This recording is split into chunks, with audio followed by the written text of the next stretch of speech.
আবার উদিত হয়েছে ৭০,০০০ বছর, আবার ডুবন্ত অবস্থায় দেখেছি ৭০,০০০ বছর। এই তারকাটা আমি একটানা ৭০,০০০ বছর করে চলন্ত অবস্থায় দেখেছি ৭০,০০০ বছর, আবার ডুবন্ত অবস্থায় দেখেছি ৭০,০০০ বছর। এইভাবে করে আমি এই তারকাটা ৭০,০০০ বছর করে ৭২,০০০ বছর পর্যন্ত চলতে দেখেছি। চিৎকার করে বলেন আল্লাহু আকবার। আমার নবীজি বলে, এ আমার জিবরাইল গো, এই তারকাটা তুমি এখন দেখলে চিনতে পারবা কিনা? জিবরাইল বলে, ইয়া রাসূলুল্লাহ, ইয়া হাবিবাল্লাহ, নবী গো, ও মায়ার নবীজি, অবশ্যই অবশ্যই আমি এই তারকাটা দেখলে চিনতে পারবো। জিবরাইল বলে, নবী গো, নবী, অবশ্যই অবশ্যই দেখলে চিনতে পারবো। আমার নবীজি বলে, তাহলে তুমি আমার পিছনে চলে যাও, চলে যাও।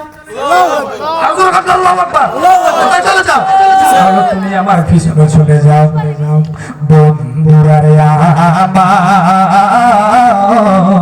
এ আমার যুবক যুবক ভাইয়েরা, এ আমার পর্দানিসীন মা বোনেরা গো, এ আমার মুরব্বী বাবারা, এবার যেই মাত্র জিবরাইল আমার নবীজির পিছনে গেলেন, আমার নবীজি যেই মাত্র আমার নবীজির পিছনের লেবাস মোবারকটা যেই মাত্র উপরের দিকে উঠে এলেন, আল্লাহু আকবার, আর জোরে বলেন আল্লাহু আকবার।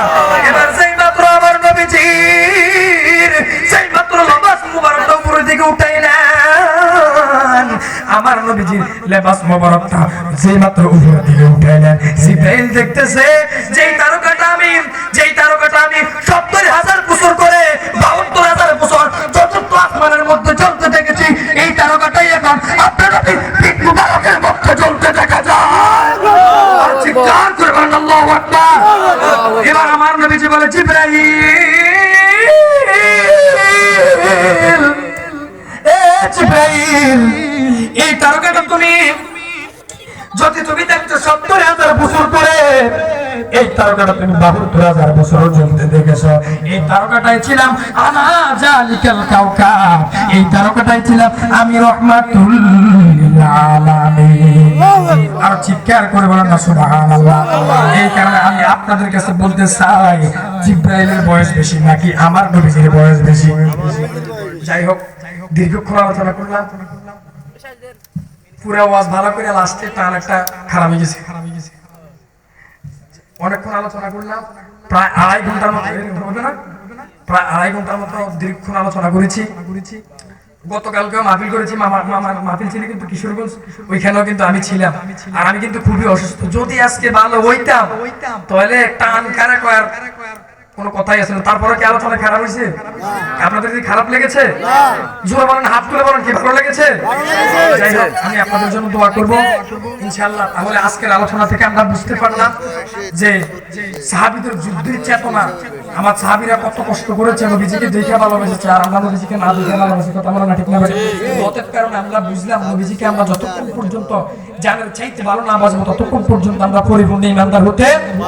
অতএব কারণে আমরা এই ইতিহাসটা আজকে জেনে রাখলাম, জানতে পারলাম। এই কারণে নবীজির মহব্বত আমাদের অন্তরে থাকা লাগবে।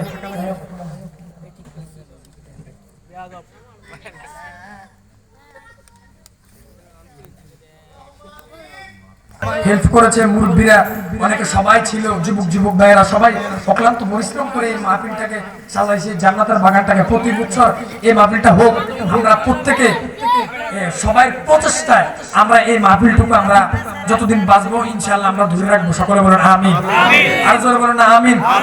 আর আমরা এখন নবীজিকে দাঁড়িয়ে সালাম দিব, ইয়া নবী সালাম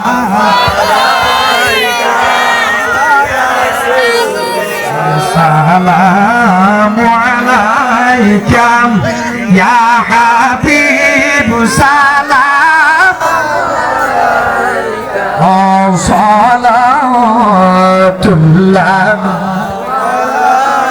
ইয়া রাসূলুল্লাহ ইয়া হাবিবাল্লাহ, নবী গো, ও মায়া নবীজি আমার, নবীজি দেখেন গো।